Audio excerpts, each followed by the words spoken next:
Question. Who do men say that I am? That's a question Jesus asked.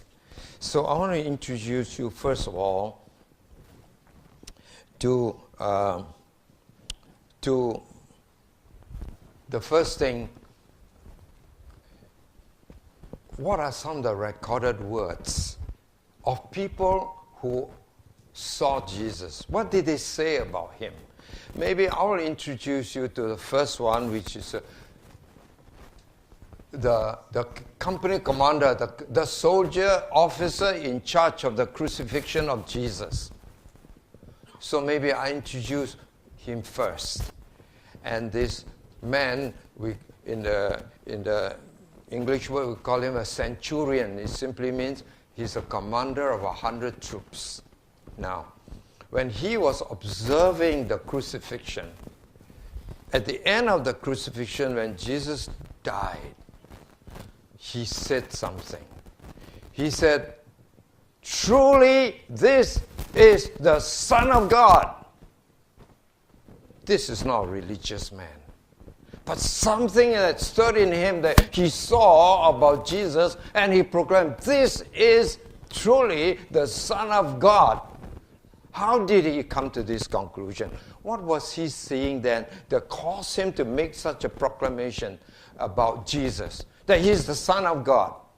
And I'm going to develop this theme a bit later, but that's what he said. Maybe you can come with me to that day when Jesus was crucified. It began in the morning, roughly about 9 o'clock. The soldiers in charge put Jesus on the cross, nailed him, and put up this cross right up on the hilltop on Golgotha, the picture I showed you just now. And then something must have happened during that day. If you are the soldiers standing out there guarding this whole execution, what had he seen that made him say such a word? Well, by about 3 o'clock in the afternoon, suddenly the sky turned black. It was pitch darkness. It was not the eclipse of the sun. Somehow it went all dark, like someone had switched off the light. And then if you were him standing there, what would you have heard? Well, you would have heard 7 sayings of Jesus. And one of the important sayings of Jesus toward the end of the crucifixion was, "Father, Father." Here's a man talking to someone who is his father. "Forgive them." Asking for forgiveness for those who crucified him. Then he probably would have heard words of anguish. My God, why have you forsaken me?" In the Hebrew tongue. "Eloi, Eloi, lama sabachthani." This is in Hebrew, and the writer seems to record it in the original language for this particular phrase that Jesus uttered. Did this officer understand what it was? I don't know. But probably he could see the anguish of a man who was dying for the sins of the world. Then finally he must have heard that loud voice proclaiming, "It is finished." A man who is dying still got the strength to proclaim, "It is finished." And this series of events, watching how a man who is crucified, instead of talking about cursing and swearing, he was forgiving people. This he has never seen before. What a different man. A man who held up his dignity even though it was a very humiliating experience. A man who seems to know how to die with dignity.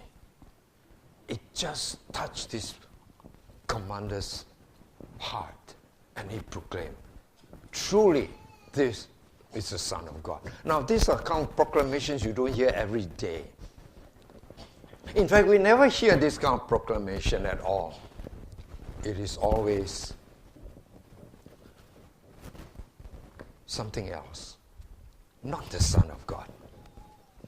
Of course, there are many people who saw him. What did people say about him?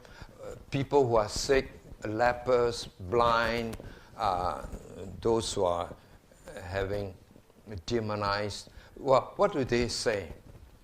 They mostly call him Lord.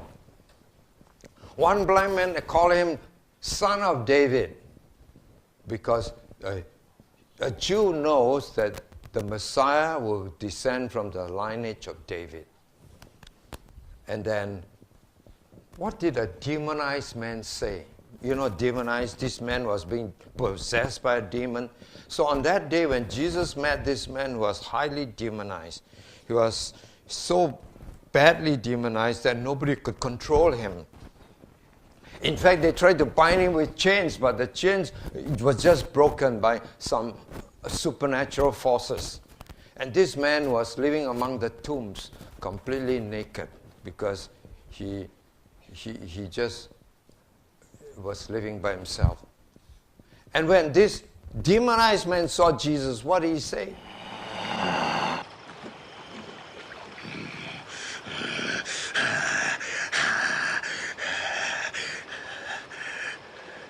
Jesus, Son of the Most High God, what do you want with me? I beg you, don't punish me. What? I know you. You are the Son of the Most High, meaning the Most High God. You are the Most High God. You are the Son of God. He tried to proclaim, and Jesus asked him to be quiet. So there are all kinds of statements made by people. Mostly they call him Lord. Lord is a term that is used by people in Israel in those days to describe God. That's a term, Lord, meaning the name of God. That's the name Adam, the first man, was told to address God, or Lord God. Okay, that's a term. You don't call an ordinary person Lord, not with a capital L. So people have a lot of statements to make about Jesus, but they are always statements recognizing there is something unique about Jesus.